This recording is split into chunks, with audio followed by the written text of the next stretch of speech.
Class 11 আজ আমরা একটা আমাদের বায়োলজির নতুন ক্লাস শুরু করছি। এর আগের দিন যে ক্লাসে কি কি পড়াবো সেটা সম্পর্কে আমি একটা পিডিএফ করে দিয়েছিলাম। সিলেবাস কি কি রিডিউসড হয়েছে এবং আমি যে চ্যাপ্টারটা পড়াবো সেটা হলো ইউনিট 3 এর cell as a unit of life.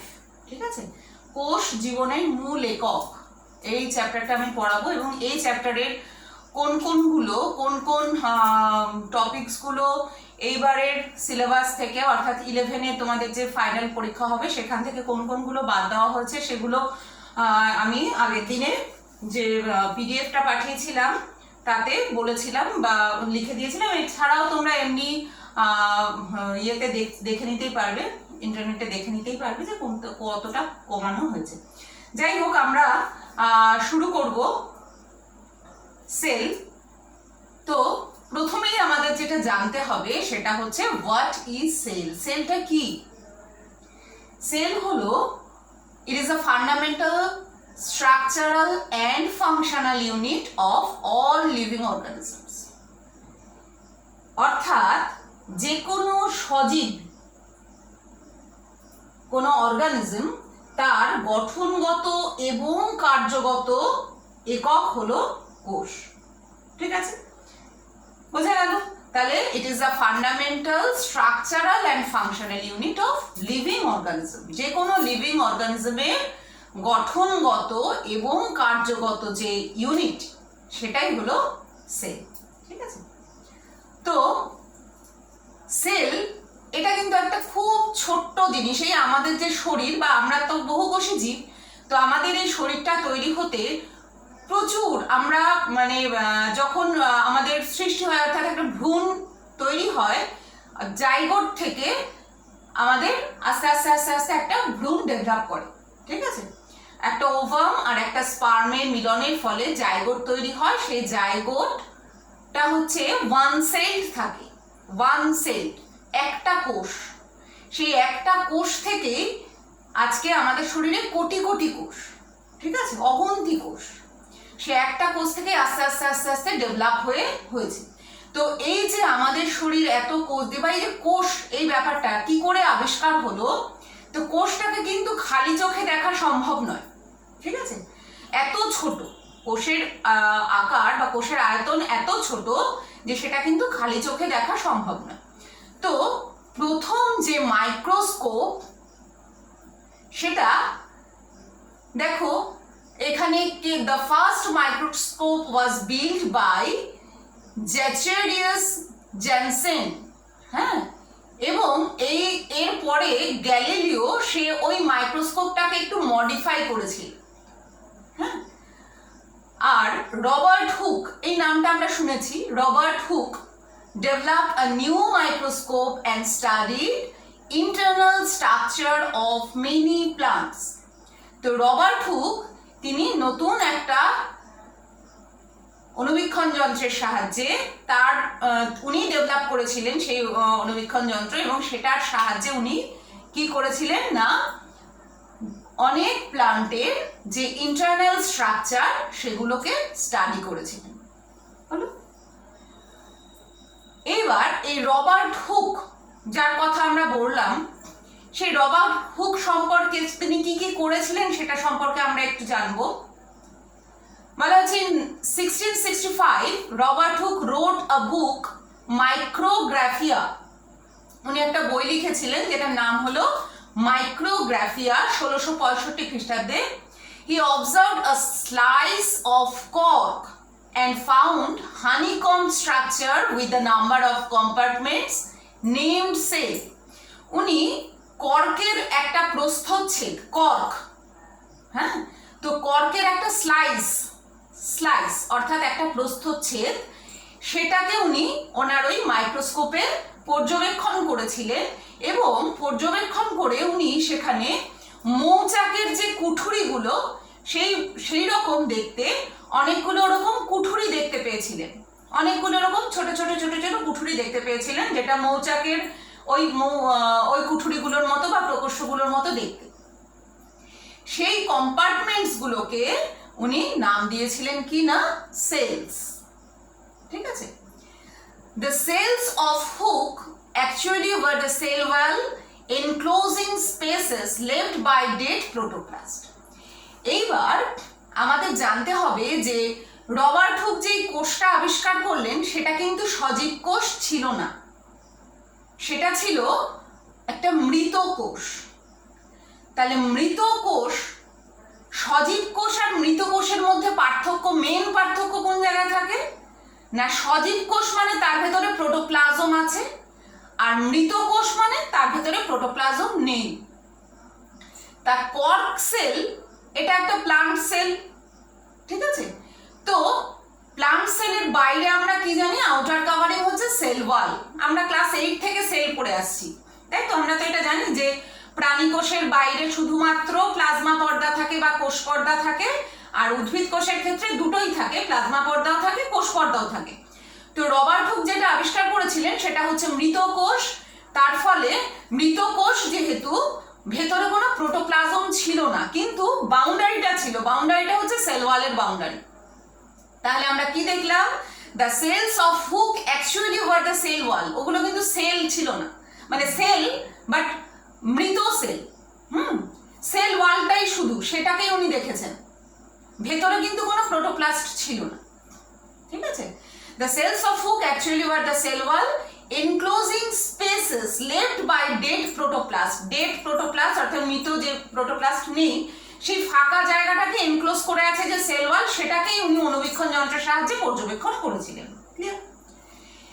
এইবার সজীব কোষ, এটাকে কে প্রথম ডেসক্রাইব করলেন না, Anton von Leeuwenhoek first saw and described a live cell, একটা লিভিং সেল যেটার ভেতরে প্রোটোপ্লাজম আছে। কে আবিষ্কার করলেন? Anton von Leeuwenhoek. এইবার আমরা আরো কিছু কিছু সেল বললে শুধু সেল পড়লে তো হবে না। সেল আমরা ছোটবেলার নলেজ থেকে যদি আমরা জানতে চাই যে একটা সেল বলতে গেলে তার বাইরের এনভেলপটাকে বোঝায় আগে, সেটা প্রাণী কোষ হলে বাইরে আমরা কি পাবো, শুধুমাত্র সেল মেমব্রেন।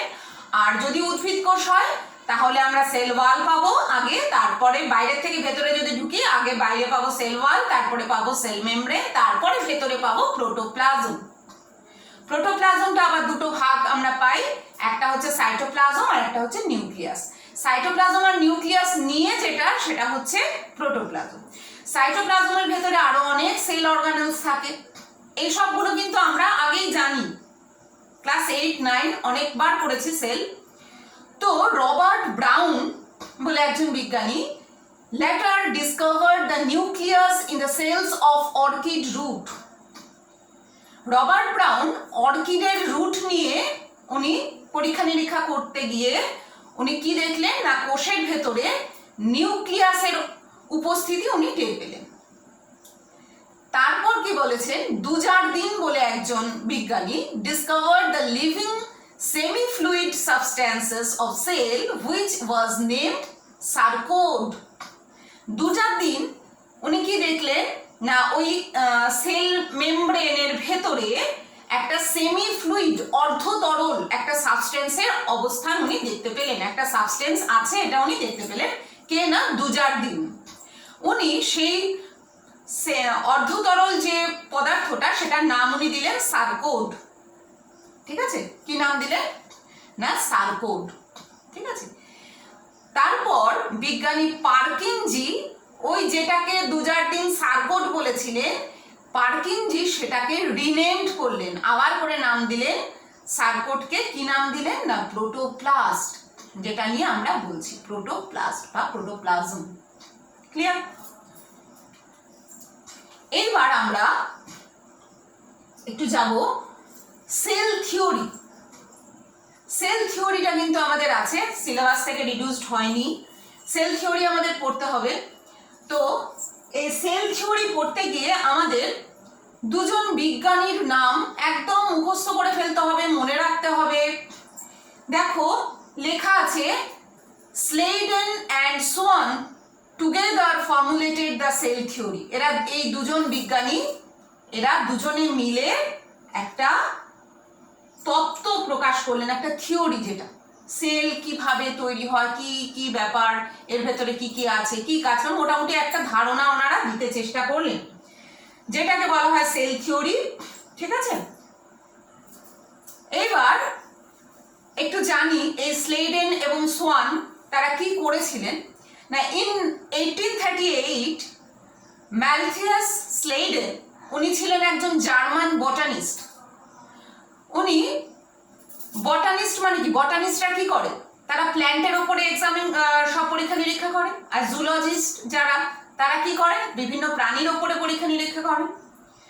তো 1838 খ্রিস্টাব্দে ম্যালথিয়াস স্লেডেন, German botanist, examined a large number of plants, অনেক প্ল্যান্টের উপরে উনি কাজ করছিলেন। তখন he observed that all plants are composed of different kinds of cell which form the tissues of the plant. এটাও কিন্তু আমরা আগের ক্লাসে পড়েছি যে আমাদের শরীর অনেক কোষ দিয়ে তৈরি, অনেকগুলো কোষ যখন একই রকম কাজ করে তখন তাকে আমরা বলি কলা বা টিস্যু। টিস্যু থেকে কি হয় বলো, অনেকগুলো কোষ থেকে হয় কলা, অনেকগুলো কলা থেকে হয় অঙ্গ, অঙ্গ অনেকগুলো অঙ্গ নিয়ে তৈরি হয় তন্ত্র, অঙ্গতন্ত্র। ঠিক আছে, যেমন পৌষ্টিকতন্ত্র হয়, সংবহন তন্ত্র হয়। ঠিক আছে, যাই হোক আমরা যেখান থেকে চলে যাচ্ছি, বলা হচ্ছে যে স্লেডেন উনি বিভিন্ন প্ল্যান্টের ওপর পরীক্ষা নিরীক্ষা করতে গিয়ে দেখলেন যে প্রত্যেকটা প্ল্যান্টই বিভিন্ন ধরনের সেল নিয়ে তৈরি, এবং সেই সেলগুলো এক কাট্টা হয়ে কি তৈরি করে, প্ল্যান্টের টিস্যু তৈরি করে। এইবার আরেকজন যে বিজ্ঞানী, ইন 1839 থিওডর সোয়ান, উনি ছিলেন British zoologist, studied different types of animal cells. উনি অনেক প্রাণীদের উপর, অনেক প্রাণী কোষ, তার উপরে উনি ওনার পরীক্ষা নিরীক্ষা করছিলেন। He proposed the hypothesis that the bodies of animals and plants are composed of cells and products of cells. উনি কি বললেন, উনি এই তত্ত্বটা উনি দিলেন, এটা কিন্তু শুধুই সোয়ান বলেছে, এটা কিন্তু স্লেডেন বলেননি। যেটা আমি দ্বিতীয় যে পয়েন্টটা আমি বলছি, এই যে পয়েন্টটা, সেটা কিন্তু শুধুমাত্র সোয়ান দিয়েছে, স্লেডেন নয়।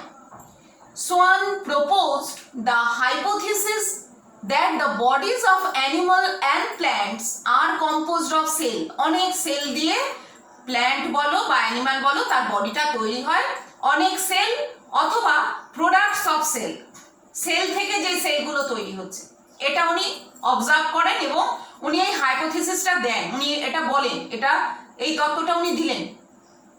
He reported that cells had thin outer layer which is today known as plasma membrane. উনি এটা দেখেছিলেন প্রথম যে প্রত্যেকটা সেলের বাইরে একটা পাতলা পর্দা আছে, একটা থিন আউটার লেয়ার আছে, যেটাকে আজকে আমরা সেটাকে বলি প্লাজমা মেমব্রেন বা প্লাজমা পর্দা বা কোষ পর্দা। ঠিক আছে, he also concluded the presence of cell wall.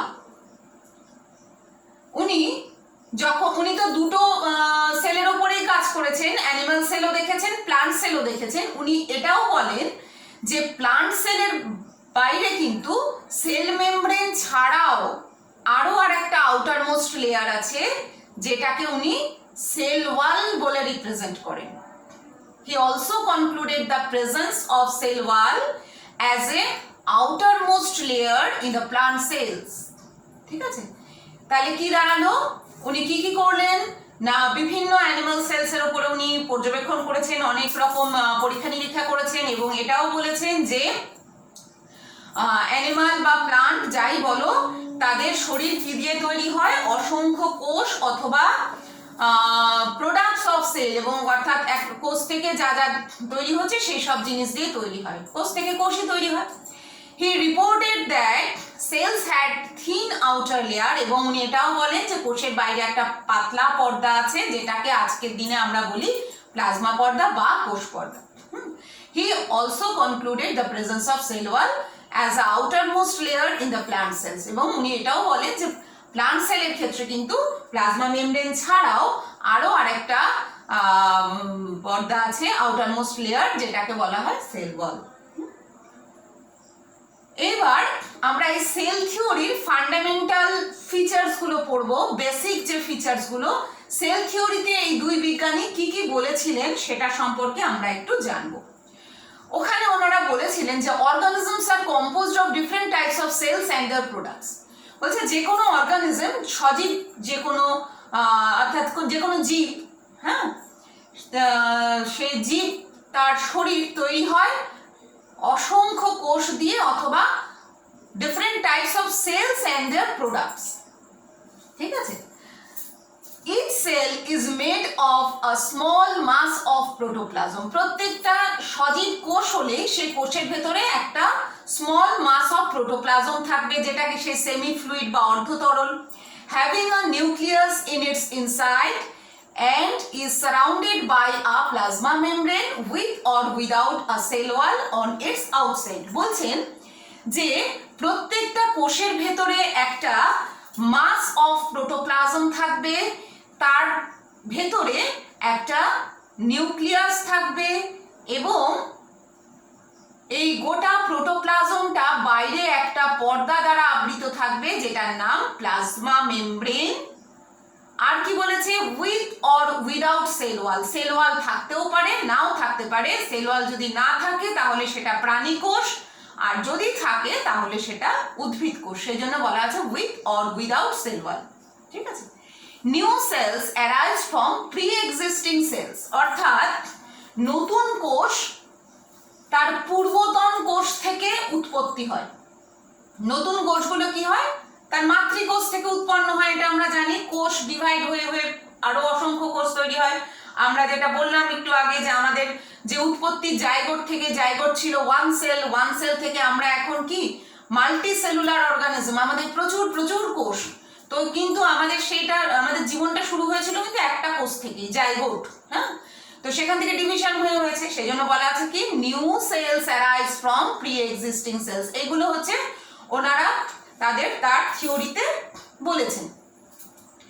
এইবার এই যে সেল থিওরি, এটার একটা মডিফিকেশন হয়েছে, একটা মডিফাইড ভার্সন বেরিয়েছে সেল থিওরির। মানে তাদের কাজের পর আরো আরেকটা মডিফাইড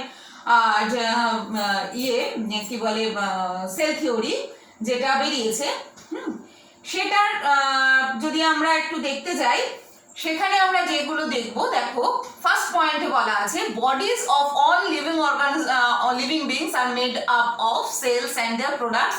এটা আগেরটাতেও বলা হয়েছিল, এখানেও আমরা জানি কি যে না সেল এবং তাদের প্রোডাক্ট দিয়েই কি হয়, বডি তৈরি হয় যে কোনো লিভিং অর্গানিজমের। The smallest unit of life is cell. আমার শরীরের বা আমার জীবনের সবচাইতে ক্ষুদ্রতম একক হচ্ছে কোষ। Cell is the structural and the functional unit of life. হ্যাঁ, তো কোষ হচ্ছে গঠনগত এবং কার্যগত স্মলেস্ট ইউনিট। একটা কোষ যা যা করে একটা শরীরও তাই তাই করে কিন্তু। ঠিক আছে? তো structural and functional unit of life হচ্ছে cell. Each cell is made up of a small mass of protoplasm having nucleus, a number of cell organelles and covering membrane. দেখো এখানে একটু অ্যাড হয়েছে।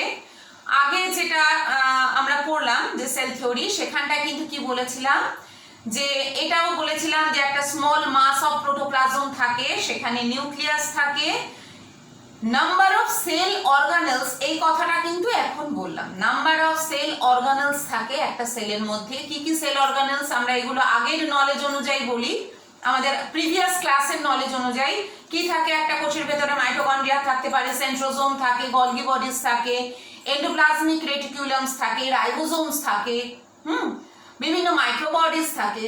তো বিভিন্ন সেল অর্গানেলস, এদের বলা হয় সেল অর্গানেলস। ঠিক আছে? তো সেই জন্য বলা আছে number of cell organelles and a covering membrane, যেটাকে আমরা প্লাজমা মেমব্রেন বলি। Covering membrane. ক্লিয়ার?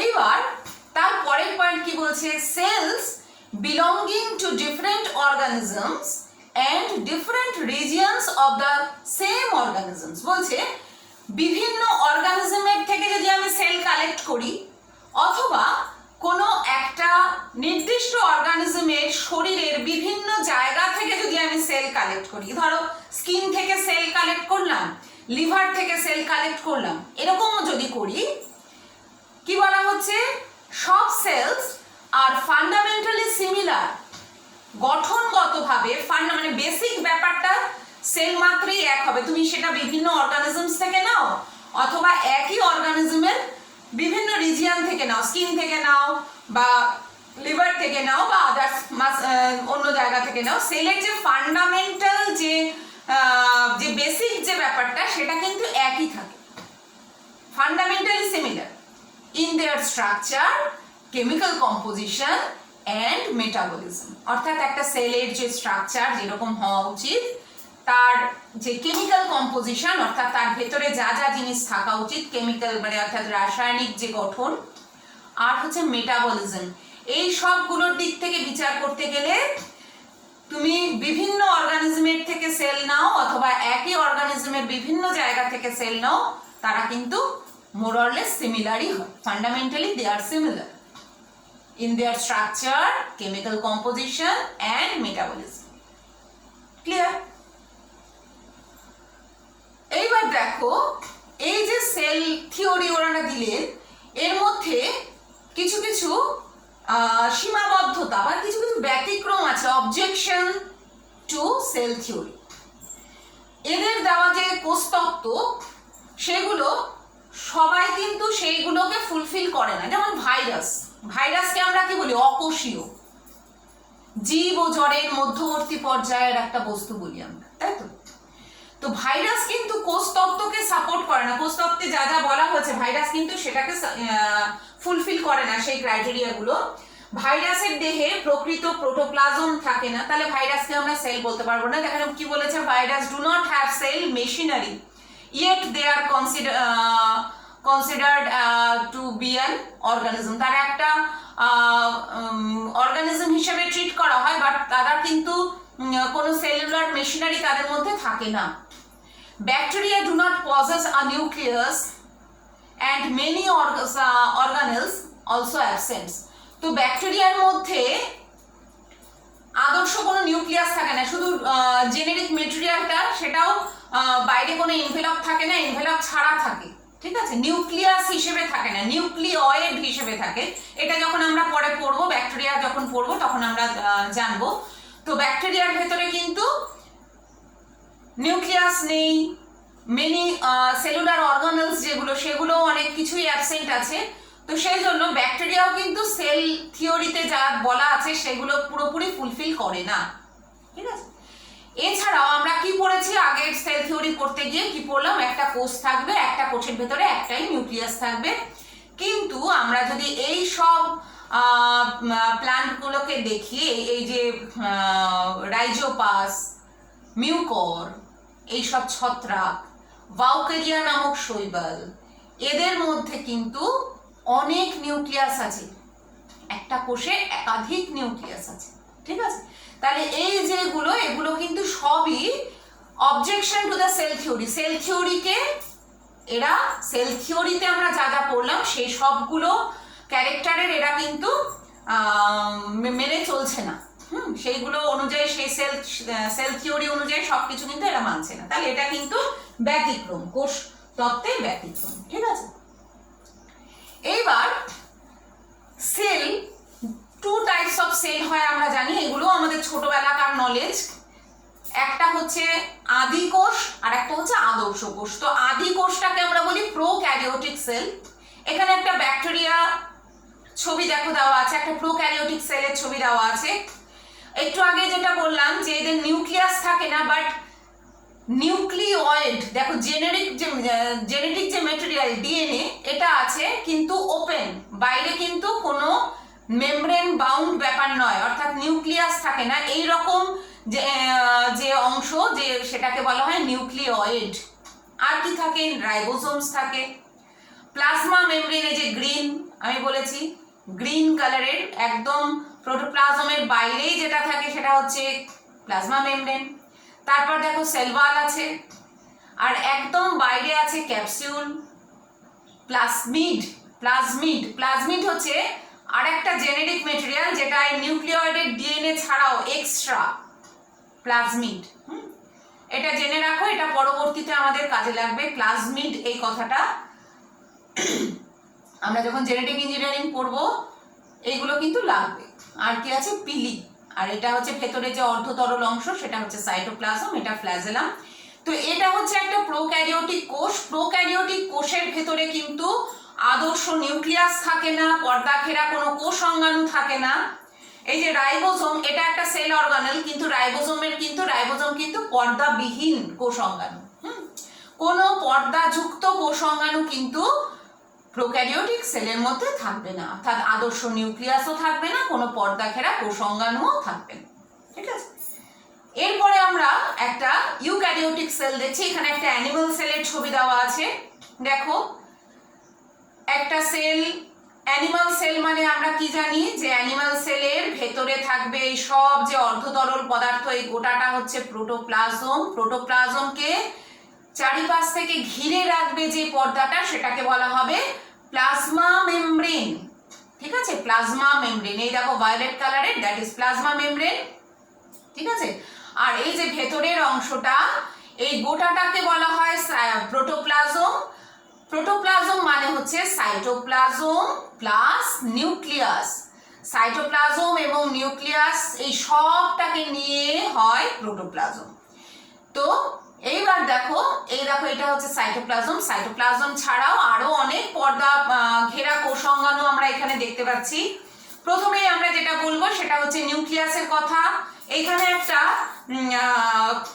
সেলটাকে এরকম ডিসেকশন করে ছবি দিয়েছে, সেলের প্রস্থ এইভাবে ছেদ করে, ব্যবচ্ছেদ করে সেটাকে ছবি দেওয়া আছে। এইটা পুরোপুরি গোল, এটাকে ধরে নাও এখানে একটা গোল নিউক্লিয়াস থাকে। যদি আমার সেলটা গোটা হয় তাহলে এইটা হচ্ছে গোল একটা নিউক্লিয়াস। নিউক্লিয়াসটাকে কাটা অবস্থায় দেখিয়েছে। এই যে ভেতরে ইয়েলো রঙের দেখতে পাচ্ছি এটা হচ্ছে নিউক্লিওলাস। আর এই যে পিঙ্ক কালারের এখানে থাকে নিউক্লিওপ্লাজম, এবং নিউক্লিওপ্লাজমের মধ্যে অসংখ্য সূত্রাকার জিনিস যেটা ক্রোমাটিন মেটেরিয়াল সেটা জড়ানো অবস্থায় থাকে, যেটাকে বলা হয় নিউক্লিয় জালক। ঠিক আছে, আর একদম বাইরে থাকে কে না নিউক্লিয় পর্দা বা নিউক্লিয়ার মেমব্রেন। এই নিউক্লিয়ার মেমব্রেনের মধ্যে অনেক ছোট ছোট পোর থাকে যেগুলোকে বলা হয় নিউক্লিয় রন্ধ্র। ঠিক আছে, নিউক্লিয় রন্ধ্র। এটা গেল নিউক্লিয়াস সম্পর্কে। তারপরে দেখো মাইটোকন্ড্রিয়া, হ্যাঁ, শক্তিঘর, কোষের শক্তিঘর বলা হয়। এটিপি এখানে জমা থাকে, এটিপি তৈরি হয়, মাইটোকন্ড্রিয়া। ভ্যাকুওল কিন্তু অ্যানিমাল সেলে ছোট থাকে, প্ল্যান্ট সেল হলে এটা অনেক বড় হয়। গলগি কমপ্লেক্স, দেখো অনেকগুলো নালী পরপর সাজানো আছে। গলগি কমপ্লেক্স, এটার মেন কাজ হচ্ছে ক্ষরণ করা। বিভিন্ন সাবস্ট্যান্স যেটা এটা ক্ষরণ করে, গলগি কমপ্লেক্স। এছাড়াও শুক্রাণুর অ্যাক্রোজোম তৈরি করতে গলগি কমপ্লেক্স কাজে লাগে। তারপর কি আছে ভেসিকলস, দেন লাইসোজোমস। দেখো লাইসোজোম, এটাকে বলা হয় আত্মঘাতী থলি। লাইসোজোমের ভেতরে প্রচুর হাইড্রোলাইটিক এনজাইম থাকে যেগুলো কি করে না কোষের ভেতরে কোনো ফরেন বডি যদি ঢোকে তাহলে সেটাকে ইনগালফ করে নেয়। ঠিক আছে, এবং সেটাকে নষ্ট করে ফেলে। তারপরে কি আছে সেন্ট্রিওলস, সেন্ট্রোজোম, যেটা অ্যানিমাল সেলে থাকে, প্ল্যান্ট সেলে থাকে না। এখানে সেন্ট্রিওলস, এই দুটো নিয়ে হচ্ছে সেন্ট্রোজোম। দুখানে সেন্ট্রিওল দেখো, একটা এইভাবে আছে, একটা এইভাবে আছে, দুটো সেন্ট্রিওলস আছে। আর কি বলেছে প্লাজমা মেমব্রেন তো বললাম। আর কি বলা আছে নিউক্লিয়াসের কাছেই দেখো গ্রিন কালারের কতগুলো নালী, এটাকে বলা হয় এন্ডোপ্লাজমিক রেটিকুলাম। এটা টু টাইপস হয়। একটা এন্ডোপ্লাজমিক, এক ধরনের এন্ডোপ্লাজমিক রেটিকুলামের গায়ে রাইবোজোম যুক্ত থাকে। রাইবোজোম যুক্ত যে এন্ডোপ্লাজমিক রেটিকুলাম সেটাকে বলা হয় রাফ এন্ডোপ্লাজমিক রেটিকুলাম, আর যেটা রাইবোজোম যুক্ত থাকে না সেটাকে বলা হয় স্মুথ এন্ডোপ্লাজমিক রেটিকুলাম। ঠিক আছে, আর কি আছে দেখো, যে রাইবোজোমস, দেখো এন্ডোপ্লাজমিক রেটিকুলামের গায়ে গায়েই লেগে থাকে রাইবোজোমস, ঠিক আছে। আর কি আছে, মাইক্রোটিউবিউলস। মোটামুটি সব জিনিস বলা হলো। এইটা সম্পর্কে আমরা এই সেল অর্গানেলস গুলো সম্পর্কে আমরা আবার করে পড়ব। এটা হচ্ছে প্রাথমিক একটা ধারণা। প্লান্ট সেল দেখছি একটা। প্লান্ট সেলে আমরা কি জানি, ভ্যাকুল, দেখো একটা বড় ভ্যাকুল আছে, অ্যানিমাল সেলের চাইতে অনেক বড়। আর একটা এক্সট্রা আমরা যেটা দেখতে পাচ্ছি প্লাস্টিড, যেটা অ্যানিমাল সেলে আমরা পড়িনি, এটা প্লান্ট সেলেই থাকে। আর মোটামুটি নিউক্লিয়াস, এটা আগের অ্যানিমাল সেলেও পড়েছি। দেখো যে নিউক্লিয়ার মেমব্রেন, তার ভেতরে দেখো নিউক্লিয়ার পোর দেখতে পাচ্ছি, নিউক্লিয়ার এনভেলপ, তার ভেতরে নিউক্লিয়ার পোর, এই যে ছিদ্রগুলো, এগুলো নিউক্লিয়ার ছিদ্র, এটা হচ্ছে নিউক্লিয়াস। নিউক্লিয়াসের ভেতরে এই যে নিউক্লিওলাস, এটা হচ্ছে নিউক্লিওপ্লাজম, যেটার ভেতরে ক্রোমাটিন জালিকা থাকে। হ্যাঁ, এটা গেল নিউক্লিয়াস। নিউক্লিয়াসের গায়েই দেখো এন্ডোপ্লাজমিক রেটিকুলাম আছে। এই এন্ডোপ্লাজমিক রেটিকুলামের গায়ে যদি রাইবোজোম যুক্ত থাকে তখন সেটাকে আমরা বললাম রাফ এন্ডোপ্লাজমিক রেটিকুলাম, আর যদি যুক্ত না থাকে সেগুলোকে বলা হবে স্মুথ এন্ডোপ্লাজমিক রেটিকুলাম, যেগুলোর গায়ে রাইবোজোম যুক্ত নেই। আর কি আছে, গলগি কমপ্লেক্স, গলগি অ্যাপারেটাস, এটা কিন্তু আমরা অ্যানিমাল সেলেও পড়েছি। এই তাহলে আমরা কি পার্থক্য দেখতে পেলাম এখানে? আর কি দেখছি এখানে, দেখো একটা ছেদ করে আঁকা আছে, এটা হচ্ছে প্লাজমা সেল মেমব্রেন বা প্লাজমা মেমব্রেন, একদম ভেতরে দেওয়া আছে সাইটোপ্লাজম, তার বাইরেই হচ্ছে ইয়েলো কালারের এই মেমব্রেনটা হচ্ছে সেল মেমব্রেন। অ্যানিমাল সেলে আমরা এই সেল মেমব্রেন অবধি পড়েছিলাম। প্লান্ট সেলে আর একটা গ্রিন কাভারিং আমরা এখানে দেখতে পাচ্ছি, যেটাকে বলছে আউটার মোস্ট যে কাভারিং, সেটাকে বলা হচ্ছে সেল ওয়াল। তাহলে আমরা অ্যানিমাল থেকে প্লান্ট সেলে কি কি আলাদা পেলাম? একটা বড় ভ্যাকুয়াল, যেটা অ্যানিমাল সেলে ছোট হয়, ইউজুয়ালি ছোট হয় বা থাকে না অনেক সময়। আর কি পেলাম? ক্লোরোপ্লাস্ট, প্লাস্টিড পেলাম, যেটা অ্যানিমাল সেলে থাকে না। আর পেলাম সেল ওয়াল, যেটা অ্যানিমাল সেলে থাকে না। ঠিক আছে, এগুলো সম্পর্কে আমরা পরে তো আবার ডিটেলস করবই। ঠিক আছে, তাহলে আজ এই অবধি। নেক্সট ডে আমরা পরের অংশ পড়ব।